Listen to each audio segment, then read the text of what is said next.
there's a real cost to over functioning, where you being needed by everyone makes you forget yourself. So studies show that midlife men are some of the loneliest demographic in the Western world. So, I mean, many of you guys don't even realize it yet, but this episode is here to help you realize that this is a thing, and we work this through this thing because we got things to talk about moving forward here. So, moving on here, let's define some core concepts of what this is going to be about. Is number one is the hidden resentment.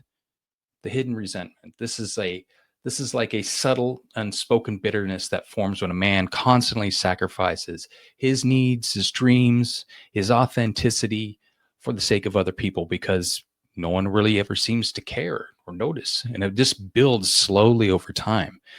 This is giving your power away. This is just being so stressed to the max that you're just like, whatever, I'll just take care of it. I'll put it on my back. And so some common examples is like a dad that can resent his kids for quote unquote ruining his dreams. And then when you feel that, you bury that under a ton of guilt.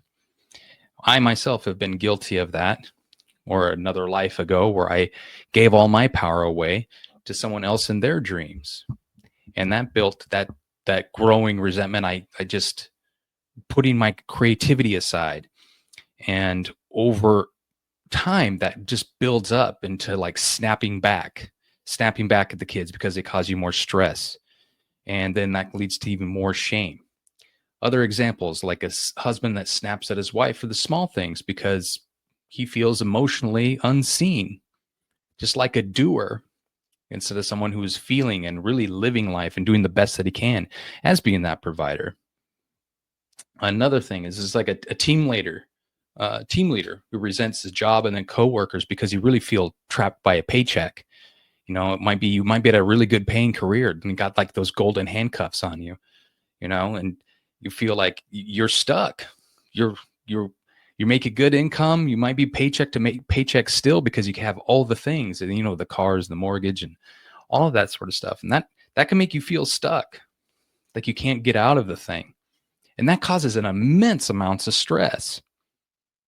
And then you feel like you can't even work on the things that you want to work on, being creative, because you feel this immense shame and that guilt, right here. And that's what this podcast is about, is like practicing that creativity.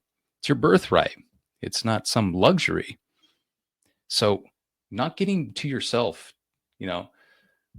that can cause that hidden resentment. And a quote here I wrote here is a classic resentment statement. I do everything for everyone and no one asks how I'm doing. That is a classic resentment statement, and we felt that way. So core concept 2 is this emotional numbness. It's this state of disconnection from one's emotions, often developed as a survival strategy to avoid shame, resentment, overwhelm. It's not the absence of feelings, but it's a suppression of those feelings. So some common examples of feeling emotionally numb, is like the endless scrolling. And this is a thing, man. The endless scrolling the phone at night, you're unable to really feel anything. You're not really feeling any there's not the need to cry or get excited about anything. We've been on this dopamine like fix, just being fed this entertainment over and over again. And we're just losing it, going through the motions. Work, eat, sleep, repeat. Work, eat, sleep, repeat. Groundhog Day over and over again. That takes away the spark. It takes away the edge of life. You don't see the point anymore because it's so dull, so you just feel just that emotional numbness day to day to day, because you just feel that's your entire life. You're not even you're numb to everything else, all the nuances within your life. Having sex, not feeling that connection even when you're having sex. Like maybe watching your kids play, but not even managing a smile, just gone. So this is something that can happen when we lead to that burnout, where you're not really sad, but you're not happy either. You're just kind of caught in this gray area. So core concept number 2, or 3, actually, this this grief that you feel deep down that you are suppressing your actual calling in life. Time is ticking away, and if not now, if you're not going to launch that idea now, when are you ever going to do it? Then the guilt of you not doing it kind of comes up again. So it's this deep sorrow that arises when you continually abandon your soul's longing, your calling, and you develop that. What was it? We talked about this last week, is this learned helplessness. But whether it's you wanting to create, explore, teach, heal, build, whatever it is you need to do, you just feel like your life gets in the way of you needing to do those things. And it's you feel like this spiritual death, maybe this hollowness around where your heart is, or just like this sickening feeling, and you're just empty. And this suppression is it's so much pressure, and it's not pressure in a good way. So it's again it's for the man who just wants to be a writer, a craftsman, or an artisan that hasn't touched his gift in years and years. Perhaps it's, a dad that secretly, wishes that he was maybe guiding others in the outdoors, but he tells himself then, well, that's irresponsible. That's just playing around, But maybe it's the grief of looking in the mirror and not even recognizing really who you've become anymore. You've lost your identity because you've given it to somebody else for so long. Again, that growing resentment. So you feel like this sense of loss is suppressing your calling, giving yourself up. And this shows up in so many different ways, but all of this really falls under this stress, where you don't know yourself anymore. It's just immeasurable stress over time.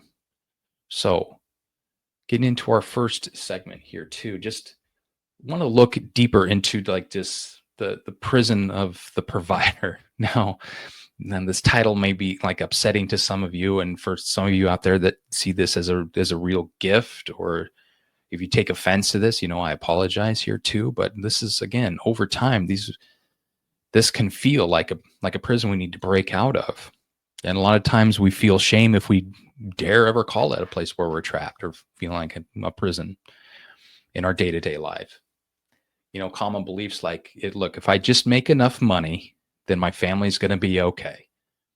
To where it feels like your happiness doesn't even matter as long as everybody is safe, because I can put the world on my back and I can handle it. But as you do that, you're shutting off of these other vulnerable areas of your life, like these other areas where you have an opportunity to grow and to build and create. And this has been brought up here to me before. Adele was even talking to me about this here too. It's like each man is born into this big giant castle, and all the doors are open all these rooms to this castle. And then over time, we kind of shut a door to a room where that room might be opening up another possibility of our life. And then over time, as we begin to shut these doors because we don't really want to go into these rooms, or lean into the fact that there's an opportunity to learn or to grow or to do something difficult, we just keep shutting these doors around this castle. And pretty soon the only space we have to walk around in is maybe the size of a broom closet in an entire castle. So we're here to really open up the doors to find ways to get you involved in your life again. So yeah, you are a provider, but you're also a human being that deserves to express themselves through creativity, through beauty, through connection, through community. So we're going to discuss that. So this trap that we feel, it really disregards your emotional needs, like this inner freedom. And there was a quote I got here from the internet from a man in a post saying that he feels like a walking wallet. I'm not like a man anymore. I'm just a function. Any of you ever felt like that, like there, to where you feel like you're just a walking wallet? You're like this hidden or this organic ATM machine. You're more than that. Okay, so that's just to kind of bring up that point of that prison that we build for ourselves. There's more to that, because we become so numb. But now let's just talk about this book. This is an amazing book for anyone who's seen it. I don't know if this is showing up backwards for you out there, like it is for me, but it's a book called Psycho-Cybernetics. And this from Maxwell Maltz. And he really talks about the power of understanding your subconscious mind. And the number one thing he talks about in here is really improving your self-image. And because you are the creator, you are the seer that's inside this body, seeing world as it comes, like you're sitting in this movie theater and you're watching the movie of your life through your eyes. And he does a really fantastic job of really painting the picture of what this looks like, what self-help can look like. And it really starts with your own creativity and sitting down and writing, with using your words, maybe with a cup of coffee or something first thing in the morning, getting it out there of what your ideal self-image looks like. Because when you get into the deeper breakdown, you've got to understand the key point here is that you can't build a life from the image of a broken one. Okay. So if you're constantly thinking yourself as broken or you need work, your baseline is just a broken soul anyway. We need to go above and beyond. This goes to the people like, I'll start being happy once I lose that 20 pounds. I'm going to ask her out when I feel like I have my finances in order. Well, maybe that's the case, but the thing is you need to put yourself in that image now in your mind. Sorry, I'm learning to be around this microphone now for the first time. Anyway, you need to understand that there's an opportunity there to start acting it out right away. It's like this dress rehearsal. Start figuring that out, having fun with that, writing it out. What does your ideal self-image, what does that look like? What does that feel like? What do you see yourself doing more of? Where do you vacation? Where are you hanging out? What's your house look like? What does your life look like? Your career? What are the things that you're really wanting to do? Get it out there. Be creative. Because the man who believes that he's only valuable in the world when he's sacrificing will never allow any joy to happen inside of his life. There is more to you than to just be able to put the world on your back and to sacrifice. There's more to being a man than that. So when I read this book right here, I realized when I was reading this that I was always seeing myself as the fat kid and not the man that I had become. I still thought like a little fat kid. I would find myself at the bottom of a box of donuts often. Couldn't have one donut. You gotta have a box. You need to taste all of them. You can't have just one slice of pizza. You need to have all of the slices of pizza. Because my self-image was like I needed this fat. I was this fat kid that needed this validation, that needed to feel safe around food. And I'm going to go a lot deeper into food and like the insecurities around food and why we eat and how we eat and all these things. That's a big part of my journey because my self-image was poor, and it's only now after 48 years getting better of deep work that I've done with Adele, who's a somatic practitioner. That's an excellent professional to where I sought solace and I seek counsel in, and it's through her work to where I was able to really kind of anchor down into how I feel, in my body when I put on these different behaviors.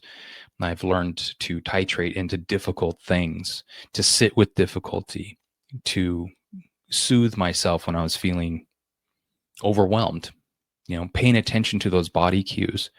The work is so deep and it's so necessary in order to really make lasting change and to anchor into a new self-image.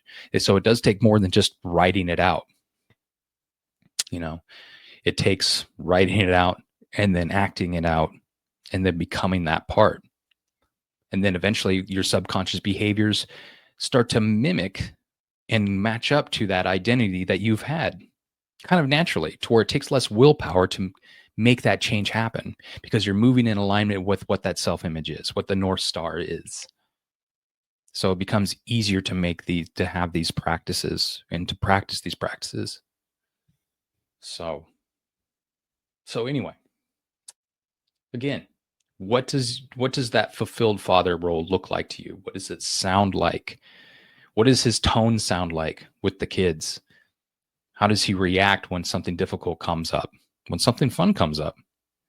So again, feel into that and notice what that's like. So we're going to talk a little bit about the cost of suppressing this. We've done it for years, right? I'm going to take a drink here because my head's getting hot. talking a lot at the same time as you're being nervous in front of a bunch of people. Anyway, bunch of people. I see two of you out there, and I appreciate you two out there. So the cost of suppressing. So the key point here is not expressing your truth can lead to a dis-ease inside of your body. And this manifests as something physical in your body, in your mind, in your relationships. And I see this often working with men on their metabolic health. The guys that wear the CGM monitors. I'm one of those guys here too, where we measure blood sugar, take a look at the food, stacking food in a certain way in order to bring insulin levels down. And it's so surprising to see what diseases can happen just with not just your food, with understanding like your stress, like not getting enough sleep, the inactivity that we're doing physically here too, that raises blood sugar and can throw your metabolic health out of whack.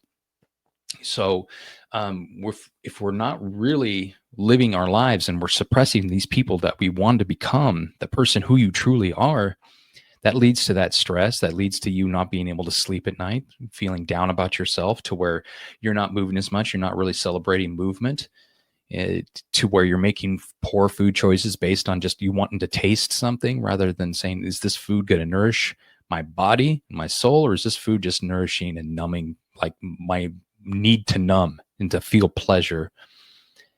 Because pleasure is not happiness. Happiness is long lasting. That's pleasure is only going to last like 30 seconds, a minute, maybe 5 minutes. That Bavarian cream donut. I always go back to donuts. Anyway, so let's look into the symptoms. Like, again, health. These are the stress related illnesses. Stress is a killer. It really is. Raising your high blood sugar, your blood pressure, your blood sugar, throwing your metabolism out of whack, the way that your body absorbs energy, leads to chronic fatigue. You get gut issues, you have ulcers, it leads to weight gain, and then that rolls directly into your emotions, where you begin to avoid looking at yourself in the mirror, avoiding who you're becoming. You don't want to take pictures of yourself, and it leads to like this, like I've had many anger eruptions because of that suppression. It's like this volcano. And then something triggers me that doesn't warrant that a volcanic type of response, but it's just the buildup, man. We just pop. And so afterwards, when we do pop, what do we feel? We feel like that apathy, and we feel low, and we're, down that dorsal feeling in our nervous system. There's more to learn from Adele here. It's understanding the states of our nervous system where we get in that fight or flight, anger. Then the anger happens, we express that anger in inopportune ways, and then we feel what? We feel low, depressed, shameful. Why bother? So that, again, that comes at a major, major energetic, cost. And again, that hurts the relationships. You emotionally withdraw, which means it leads to pain. And in my life too, a lot of pain kind of ended up rolling into porn. TV addiction. TV addiction was huge for me too. And just like checking out and getting into a movie. And it leads to disconnections from your partner, your children, but you just like, I just want to block it all out. I can't handle it anymore, because we just suppressing these costs come at like your energy. They come at your time. Think about like ways that you suppress. What is it costing you? Is it costing you opportunities to, find a new friend? Hell, maybe find an investor about that idea that you had. But it just costs us it just, more than anything, I feel it costs me time outside meeting a new friend, making a new connection, making life happen for you. So, to where you got to understand that if we just keep suppressing ourselves, that no one's really even going to know you. Hell, you won't even know you. I didn't know myself for the longest time. You should have saw I couldn't even dress myself for the longest time. I didn't even know what I wanted. I gave myself over to an ex-partner who just thought I should just dress goofy and wear this purple paisley bandana and these horrible yoga pants and this tank top all the time, and like try to be cool that way just by being weird. I didn't even know who I was. I had no sense of myself. I just gave it over to someone else. Do you think this is good? Because I think that's good. If you think I look good in this, then that's what I'll be. And it didn't work. Now I'm just trying to keep it simple. You see just a white shirt, glasses sort of thing. Anyway, finding your style. It costed me from finding my own style.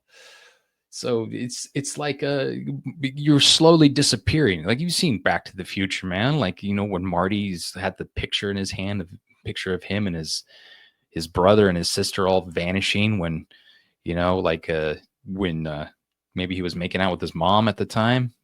It was kind of gross, but that was the movie. I'm just saying, you just seeing yourself disappear from the picture of your own life. That could be a shame, just like Back to the Future too.